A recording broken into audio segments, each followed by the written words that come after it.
The political landscape in South Africa is once again in a state of deep transformation. New alliances are forming, old ones are breaking down, and leaders who once stood shoulder to shoulder now find themselves on opposite ends of a growing ideological divide. One of the most significant and symbolic examples of this change is the case of Floyd Shivambu, now serving as the Secretary-General of the Umkhonto we Sizwe Party. Shivambu, who was once the Deputy President of the Economic Freedom Fighters, or EFF, has emerged as a central figure in this reshaping of South Africa's political narrative.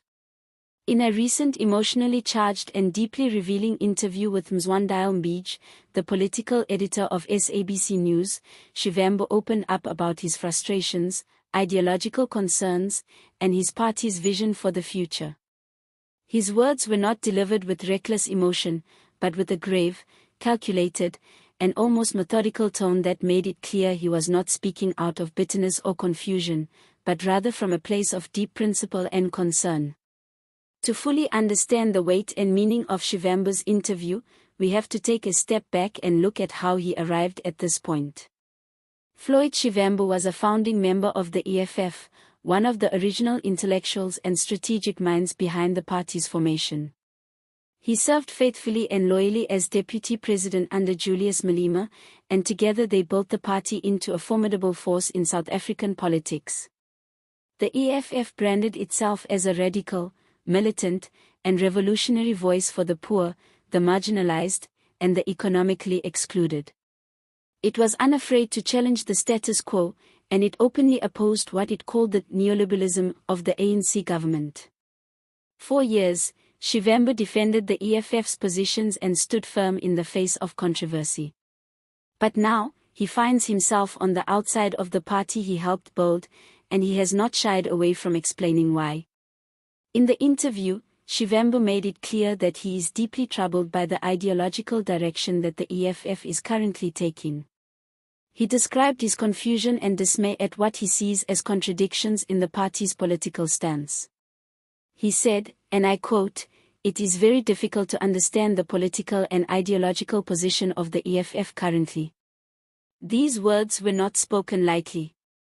They reflect a profound disillusionment with what he views as a departure from the party's original revolutionary ideals.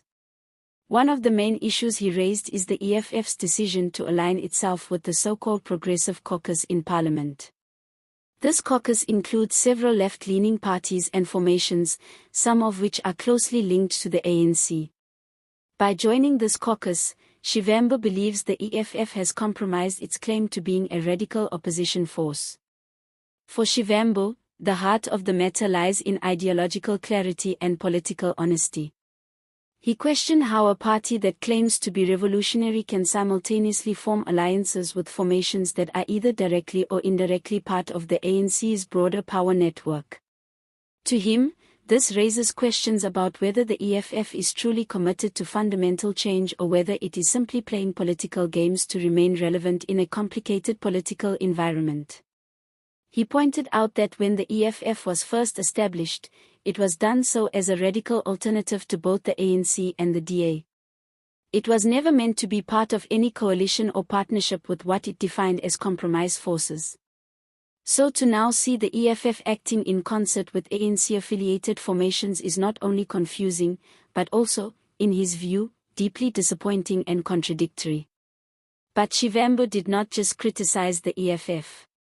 He also defended the integrity and legitimacy of his new political home, the MK Party. He took issue with what he described as unfair, unprovoked, and immature attacks on the MK Party by certain political figures, many of whom are linked to the EFF.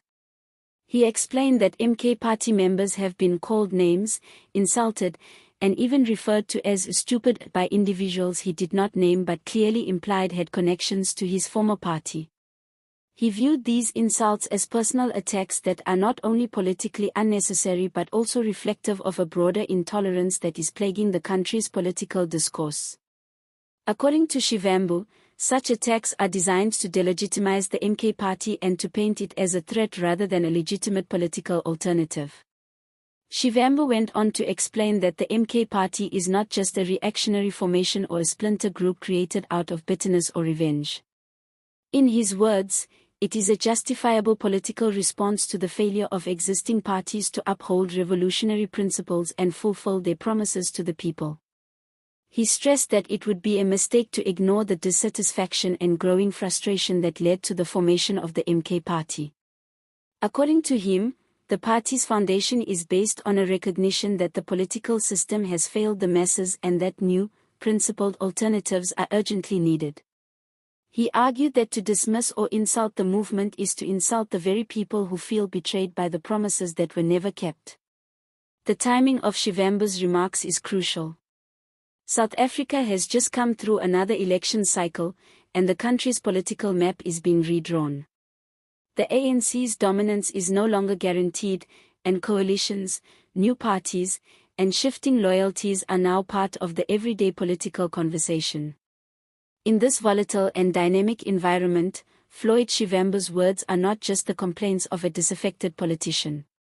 They are a warning, a challenge, and a declaration. He is warning South Africans not to be misled by appearances. He is challenging his former comrades to re-examine their principles. And he is declaring that the MK party will not be silenced, dismissed, or ignored. This moment in South African politics is more than just a clash of personalities or a battle between rival parties. It is a struggle over the soul of the country's revolutionary tradition. Who truly represents the interests of the poor and the marginalized? Who is genuinely committed to land redistribution, economic transformation, and the dismantling of apartheid-era structures? These are the questions that Floyd Shivambu is forcing the nation to confront. His interview was not just about his personal journey from the EFF to the MK party. It was about ideology, honesty, and the future of South African politics. If Shivambu is right, and the EFF has indeed lost its revolutionary compass, then this represents a serious shift in the political center of gravity. It means that South Africa's political left may now be fragmented, divided between those who remain with the EFF and those who are searching for a new path through the MK party and other emerging formations. On the other hand, if Shivambu's critique is simply the result of political bitterness or miscalculation, then his words may eventually fade into the background. We want to hear what you guys think. Is Floyd Shivambu right to call out the EFF's ideological shift? Has the EFF lost its revolutionary identity, or is it just being strategic in a complex environment? Do you believe the MK party has what it takes to reshape the political future of South Africa? Drop your thoughts in the comments below and let us know what you think. Don't forget to subscribe to the channel for more deep dives into South African politics, and make sure to turn on the notification bell so you don't miss our next video.